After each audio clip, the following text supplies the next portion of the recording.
आखिर आज वो आई क्यों नहीं। चुड़ैल उस रात जलेबी खाए बिना ही रहती है। सरिता की तबीयत काफी खराब होती है, इसलिए अगले दिन भी वो काम पर नहीं जा पाती। अगले दिन भी चुड़ैल पूरी रात उसका इंतजार करती रह जाती है। ऐसे ही काफी दिन निकल जाते हैं। चुड़ैल उसी रात सरिता के घर पहुंच जाती है। वो खिड़की के बाहर खड़ी अंदर झांकती है तो देखती है कि सरिता बहुत बीमार है। मुझे लगा था मैं घर के हालात जलेबी बेचकर सुधार दूंगी, पर किस्मत ही खराब है। अरे ये लड़की तो बीमार है, बेचारी के घर के हालात कितने खराब है। मुझे ही इसकी मदद करनी चाहिए।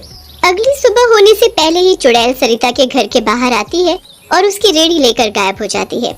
उसके बाद वो सरिता के रूप में आकर जलेबी बनाना शुरू कर देती है। अरे बेटी, तुम्हें 3 दिन से यहाँ देखा नहीं था, कहाँ थी तुम?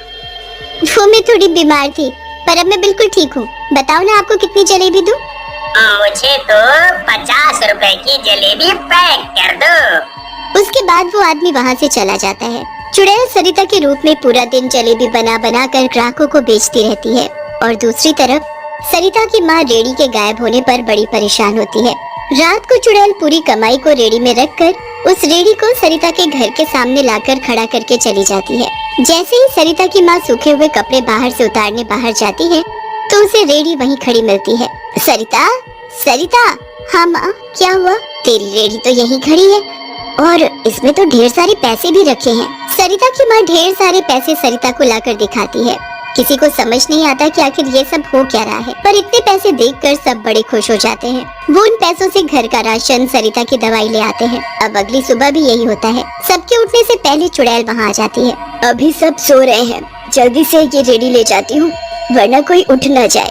चुड़ैल जल्दी से रेडी ले जाती है और भेस बदल कर जलेबी बनाना शुरू कर देती है। पिछले दिन की तरह ग्राहकों का आना शुरू हो जाता है। पूरा दिन खूब जलेबियाँ बिकती हैं और ढेर सारे पैसे इकट्ठे हो जाते हैं। पिछले दिन की तरह फिर से सरिता की माँ रेडी गायब देख परेशान होती है, पर मौका देखते ही रात को चुड़ैल रेडी में पैसे रखकर रेडी उनके घर के सामने खड़ी कर जाती है। अरे सरिता, आखिर ये हो क्या रहा है? वही तो मुझे भी समझ नहीं आ रहा। आखिर ये रोज रेडी कौन लेकर जाता है और कौन इसमें पैसे रखकर वापस इसे यहीं खड़ी कर जाता है? एक काम करते हैं, आज रात हम चुपके से देखते हैं।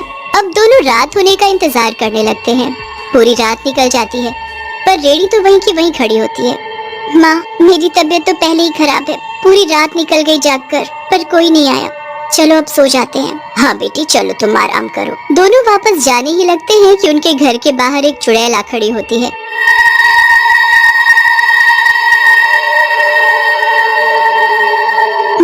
ये देखो चुड़ैल। हे भगवान, ये चुड़ैल यहाँ क्या कर रही है? चुड़ैल जल्दी से रेडी बाहर निकालती है और सरिता के रूप में आकर वहाँ से चली जाती है। माँ, ये चुड़ैल हमारी रेडी लेकर जाती है, पर ये करती क्या है? अब तो ये जाकर ही देखना पड़ेगा, तभी पता चलेगा।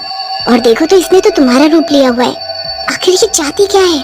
सरिता की तबीयत खराब होने के कारण वो कुछ नहीं कर पाती और बस रोज सुबह होने से पहले उस चुड़ैल को रेडी ले जाते देखती है और रात को पैसों के साथ रेडी वापस लाकर खड़े करते देखती है। ऐसे ही काफी दिन निकल जाते हैं और एक दिन सरिता की तबीयत बिल्कुल ठीक हो जाती है, पर उसे समझ नहीं आता कि वो काम पर कैसे जाए, क्योंकि उसकी रेडी तो चुड़ैल ले गई होती है। सरिता अगली सुबह का इंतजार करती है और चुड़ैल जब रेडी लेकर जाती है तो वो उसका पीछा करती है। चुड़ैल सरिता के भेस में बिल्कुल वहीं जाकर खड़ी हो जाती है।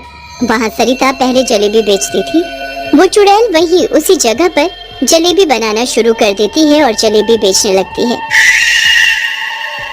हे भगवान, ये चुड़ैल तो मेरी जगह खड़ी होकर जलेबी बेच रही थी। ये तो मेरी मदद कर रही थी, पर मेरी मदद क्यों कर रही थी? पूरा दिन सरिता वहीं खड़ी होकर उस चुड़ैल पर नजर रखती है। चुड़ैल रात को जलेबी बेचकर वापस आने लगती है। वो उस रास्ते से वापस आती है जहाँ से सरिता आया करती थी। थोड़ा आगे चलकर वो अपने चुड़ैल के रूप में आ जाती है। उसके बाद वो रेडी में रखी जलेबी खाने लगती है जो उसने अपने लिए बचा कर रखी होती है।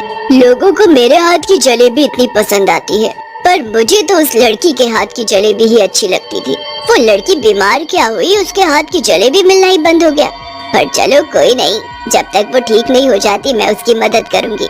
बेचारी के घर के हालात भी तो ठीक नहीं है। अच्छा, अब मैं समझी, वो रोज जलेबी गायब होकर कहाँ जाती थी और ये क्यों मेरी मदद कर रही है।